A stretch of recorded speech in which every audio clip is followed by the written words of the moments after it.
Hello दोस्तों, आप सबको आपका यूट्यूब चैनल में स्वागत करता हूं। मैं रंजू पंडा। आज एक इम्पोर्टेंट टॉपिक का पर डिस्कशन करेंगे।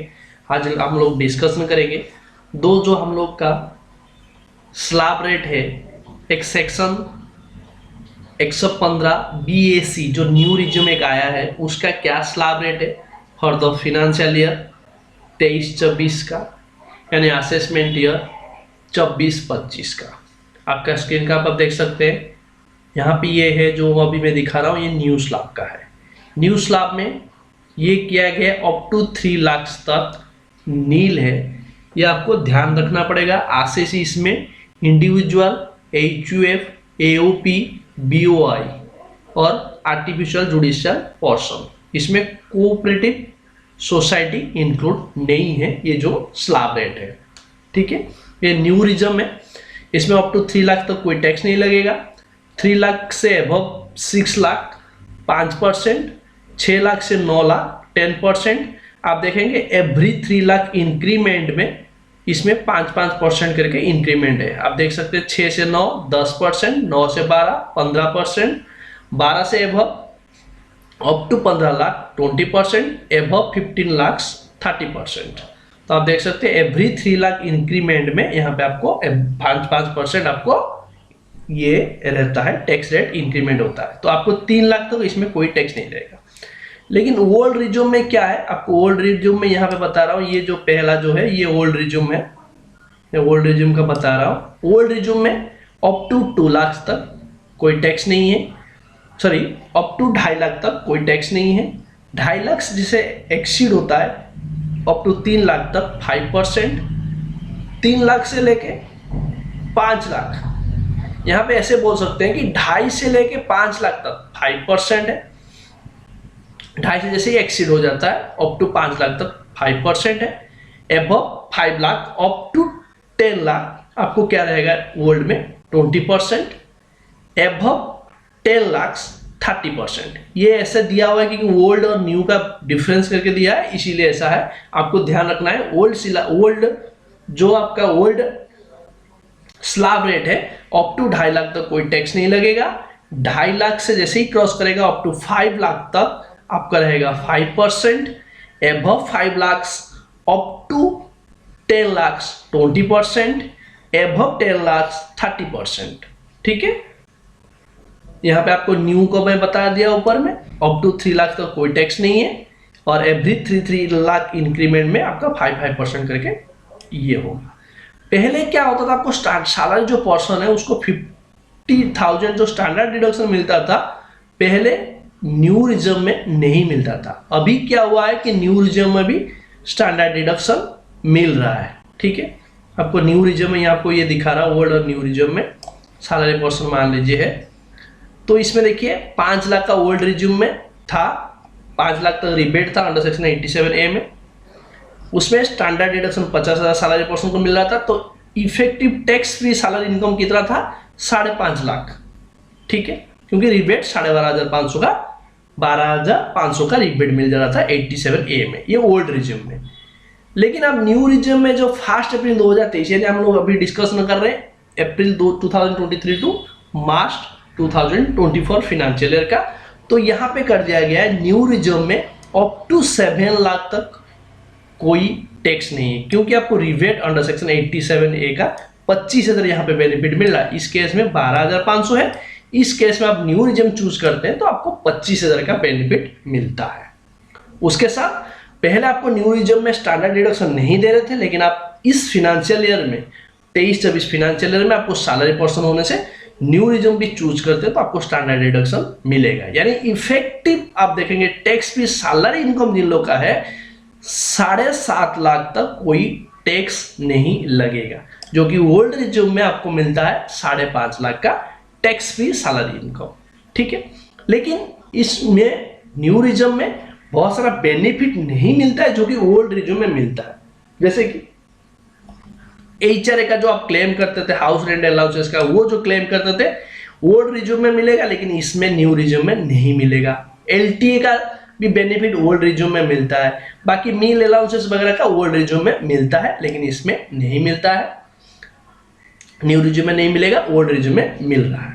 ठीक है, तो आप ये चीज आपको दोनों, जब आप आईटी फाइलिंग करेंगे तो दोनों को कंपेयर कर लेंगे कि ओल्ड रिजिम में मेरा ये टैक्स आ रहा है, न्यू रिजिम में ये टैक्स आ रहा है, तो कौन सा मेरे लिए बेटर है। जो आपके लिए बेटर है वो आपको रिटर्न भरने के टाइम में उसको चूज करना है। ठीक है, तो आपको स्टैंडर्ड डिडक्शन पहले जो न्यू रिजिम था उसमें नहीं मिल रहा था, अभी क्या हुआ, ओल्ड में और न्यू में दोनों में मिल रहा है।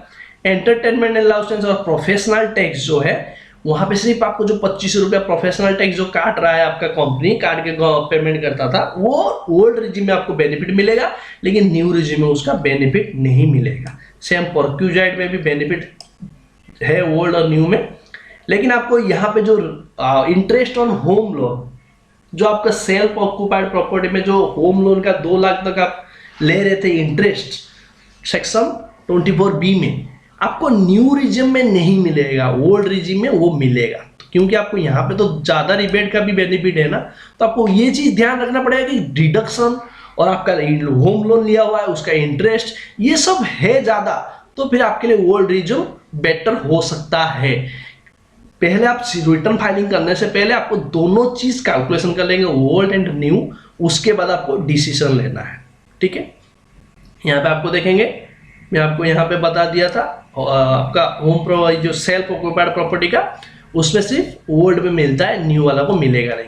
लेकिन लेट आउट प्रॉपर्टी के केस में ओल्ड और न्यू का होम लोन जो आप लेके भाड़ा में लगाए वो प्रॉपर्टी, उस केस में आपको ये ओल्ड और न्यू में 24B का डिडक्शन मिलेगा। ठीक है, 80C का जो आप पीपीएफ में जमा करते हैं या LIC में जमा करते हैं या ELSS में जमा करते हैं या 5 साल का FD जो करते हैं या फिर आपका बच्चा का चिल्ड्रन का जो एजुकेशन का ये है, वो सब ओल्ड रिजिम में मिलेगा, न्यू रिजिम में नहीं मिलेगा। NPS ओल्ड में मिलेगा, न्यू में नहीं मिलेगा। एम्प्लॉयर कॉन्ट्रीब्यूशन NPS दोनों में मिलेगा, यहाँ पे ओल्ड में न्यू में मिलेगा। मेडिक्लेम 80D का जो डिडक्शन है सिर्फ ओल्ड में मिलेगा, न्यू में नहीं मिलेगा। 80U का ओल्ड में मिलेगा, न्यू में नहीं मिलेगा। 80E का जो डिडक्शन है इंटरेस्ट ऑन एजुकेशन लोन सिर्फ ओल्ड में मिलेगा, न्यू में नहीं मिलेगा।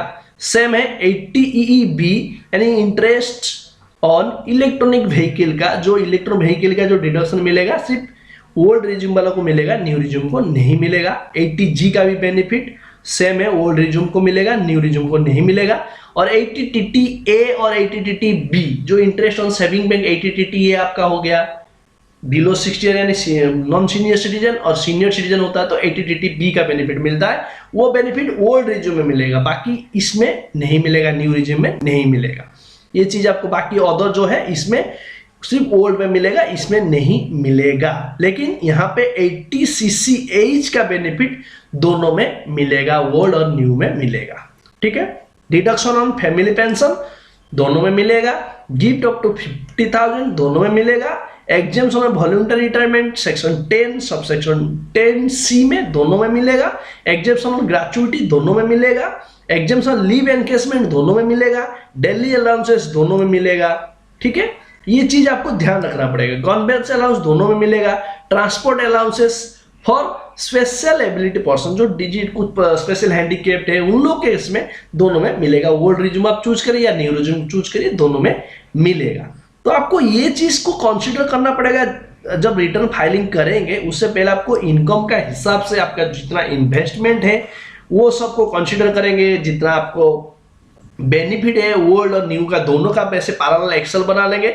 इनकम आप यहाँ करेंगे, एक ओल्ड का बनाएंगे एक न्यू का बनाएंगे, टोटल इनकम जोड़ेंगे, उसमें डिडक्शन यहाँ पे क्लेम जो अलाउ हो रहा है वो लेंगे और इसमें जो नहीं हो रहा है इस कॉलम में डालेंगे। डालने के बाद नीचे जो आपको टोटल करेंगे जो इनकम आएगा उसके बाद उसको आपको इस स्लैब में आपको हिसाब से टैक्स कैलकुलेशन कर लेंगे। कौन सा स्लैब का हिसाब से मैं आपको यहाँ पे बता दे रहा हूँ। ये है आपका स्लैब है ओल्ड और न्यू का। यहाँ पे न्यू ये वाला है, ओल्ड ये है। मैं आपको बताया था ओल्ड आपका 2.5 लाख तक कोई टैक्स नहीं है। 2.5 लाख से जैसे ही क्रॉस करता है अप टू 5 लाख तक 5% करके स्लैब में रहेगा। Above 5 lakh up to 10 lakh 20% करके रहेगा। एबव 10 लाख आपको 30% करके रहेगा। लेकिन न्यू सिलेबस में अप टू 3 लाख तक कोई टैक्स नहीं। तो इसी हिसाब से आपको टैक्स कैलकुलेशन कर लेंगे।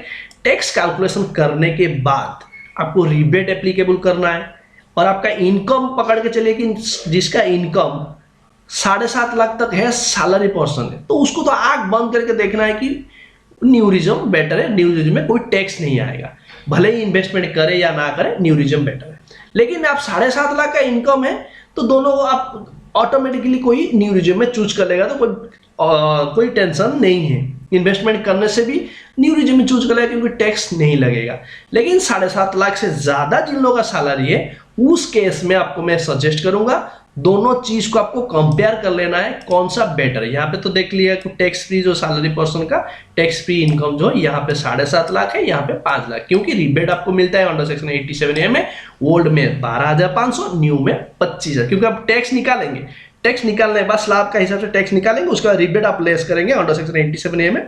ये आपको रिबेट लेस करने के बाद, क्योंकि ये आपको इस बीच में इनकम है तो आपको ऑटोमेटिक चूज कर लेना है कि न्यू बेटर होगा। 7.5 लाख का जिसका सैलरी है तो उन लोगों का न्यू रिज्यूम बेटर है, कोई आपको इसमें डिडक्शन हो या ना हो कोई ये नहीं। इससे जैसे ज्यादा होता है जिन लोगों का इनकम, वो कंपेयर करेंगे कि दोनों को लेके बेटर किस लिए, किसका होम लोन हो सकता है, किस कंपनी ने कुछ को LTA दे रहा है या फिर HR का बेनिफिट मिला, क्योंकि वो सब किसी का हो सकता है HR ज्यादा मिल रहा है, HR में तो उसको घर भाड़ा में लेके वो रह रहा है, तो उस चीज को आपको यहाँ पे देखना होगा कि कौन सा बेटर है। ठीक है, ये चीज आपको ध्यान रखना पड़ेगा। अभी आपको समझ में आएगा, ये सब चीज आपको अलाउ होगा, बाकी अलाउ नहीं होगा। तो आपको जब कैलकुलेशन करेंगे यहाँ पे इनकम का एक बना देंगे टैब, यानी पर्टिकुलर्स बना लेंगे, old resume, new resume, income आपका सैलरी इनकम टोटल जो है वो डाल देंगे, उसके बाद लेस करेंगे स्टैंडर्ड डिडक्शन, उसके बाद आपको यह आ गया टोटल, आपको यह आ गया। उसके बाद यहाँ पे अभी उसके बाद आपको ये एग्जेम्पशन जिसमें अलाउ है वहां पे आप जितना होगा वो भी बाद दे देंगे। बाद में नेट में आएगा, नेट आपका इनकम सैलरी इनकम, उसके बाद बाकी इंटरेस्ट इनकम वगैरह होगा तो वो आप जोड़ लेंगे। जोड़ने के बाद डिडक्शन वगैरह आपको वो देखने के बाद जो आएगा टैक्स, आपका ओल्ड रिज्यूम और न्यू रिज्यूम में टैक्स बिठाएंगे, कितना टैक्स आ रहा है, जो बेटर आएगा वो चूज करेंगे। ठीक है, इसमें इसका ऊपर मैं नेक्स्ट एक वीडियो दूंगा कि इनकम एक 2-3 ठो एग्जांपल लूंगा कि इनकम इस हिसाब से इनकम है तो इसका ये इन्वेस्टमेंट है, तो आप लोग इसका ऊपर बेनिफिट ज्यादा रहेगा। लेकिन उस एग्जांपल देने से कुछ कुछ केस को मैं सॉर्ट आउट कर पाऊंगा, लेकिन मैक्सिमम आपको ध्यान रखना पड़ेगा ये बेनिफिट जो ना, ये जो है आपको ये चीज का आपको ध्यान रखना पड़ेगा कि किस में कौन सा बेनिफिट मिलता है। ठीक है, वो चीज ध्यान रखें, आपको उसी हिसाब से आपको कैलकुलेशन करके जो बेटर होगा आपके लिए वो आपको चूज करना होगा। ठीक है, ठीक है दोस्तों, इस वीडियो अच्छा लगा जरूर लाइक करिए। ये आपको एक चीज और एक चीज बोल दे रहा हूँ, इसमें आपको ये जो न्यू रिज्यूम और ओल्ड रिज्यूम का जो स्लैब है वो आपको ध्यान रखना पड़ेगा। ठीक है, ये न्यू और ओल्ड का, ये न्यू है ये ओल्ड का है, तो आप उसी हिसाब से आप देख लेंगे कि कौन सा बेटर है आपके लिए। ठीक है, उसके बाद आपको रिबेट मिलता है, रिबेट ओल्ड में मिलता है 12,500 अंडर सेक्शन 87A में, न्यू में आपको मिलता है 25,000। ये चीज आपको ध्यान रखना पड़ेगा। टोटल आपको टैक्स निकाल लिया, उसके बाद आपको रिबेट अंडर सेक्शन में लेस कर देंगे। डिफरेंस जो आएगा आपका, जो डिडक्शन वगैरह लेने के बाद सब कुछ करने के बाद टैक्सेबल इनकम आ गया, उसका पर आप टैक्स निकाल लिए, स्लैब का हिसाब से, ओल्ड स्लैब का हिसाब से निकालेंगे, न्यू स्लैब का हिसाब से निकाल लिए। अभी उसके बाद आपको देखेंगे कि रिबेट अंडर सेक्शन 87A में मिलता है कि नहीं, क्योंकि जिसका इनकम 5.5 लाख का नीचे रहेगा उसको रिबेट मिलेगा, और जिसका इनकम 7 लाख से नीचे रहेगा उसको रिबेट मिलेगा। तो इन केस आप मान लीजिए आपका इनकम 10 लाख है, डिडक्शन वगैरह सब कुछ देने के बाद 10 लाख आ रहा है, तो ये रिबेट का बेनिफिट नहीं मिलेगा। तब आपको देखना होगा कि डिडक्शन वगैरह ये जो मिल रहा है वो मिलने वाला आपका ग्रॉस टोटल इनकम कितना आ रहा है, वो ग्रॉस टोटल इनकम का हिसाब से आपका स्लैब का हिसाब से टैक्स निकालेंगे, ओल्ड और न्यू का स्लैब का हिसाब से निकालेंगे, जो बेटर आएगा वो आपको चूज करना है। ये रिबेट अंडर सेक्शन 87A का आपको पता है ना कि ये जो है ओल्ड सिलेबस, ओल्ड स्लैब जो चूज करते हैं उन लोगों का क्या है, gross total income after deduction, ये net total income after deduction 5 lakh से या फिर 5 लाख से नीचे रहेगा तो 12,500 का बेनिफिट मिलेगा। इस केस में 7 लाख या 7 लाख से नीचे रहेगा न्यू रिज्यूम का, उसको बेनिफिट मिलेगा। लेकिन 7 लाख से एक्सीड हो जाएगा या फिर यहाँ पे 5 लाख से एक्सीड हो जाएगा तब ये बेनिफिट नहीं मिलेगा। डिडक्शन, ये स्टैंडर्ड डिडक्शन देने के बाद जो 5 लाख या 5 लाख से नीचे रहे या फिर 7 लाख या 7 लाख, ये स्टैंडर्ड डिडक्शन हो गया। 80C से लेके 80U का डिडक्शन हो गया, आपका 24B का जो आपका ये सब हाउस टोटल आपको इनकम, जितना इनकम हाउस का जो आप इंटरेस्ट पे कर रहे हैं उसका, वो सब लेस करने के बाद जो इनकम आया वो इनकम आपको देखना है कि किस में है, 5 लाख से नीचे है या फिर 7 लाख से नीचे है, वो हिसाब से रिबेट आपको मिलेगा।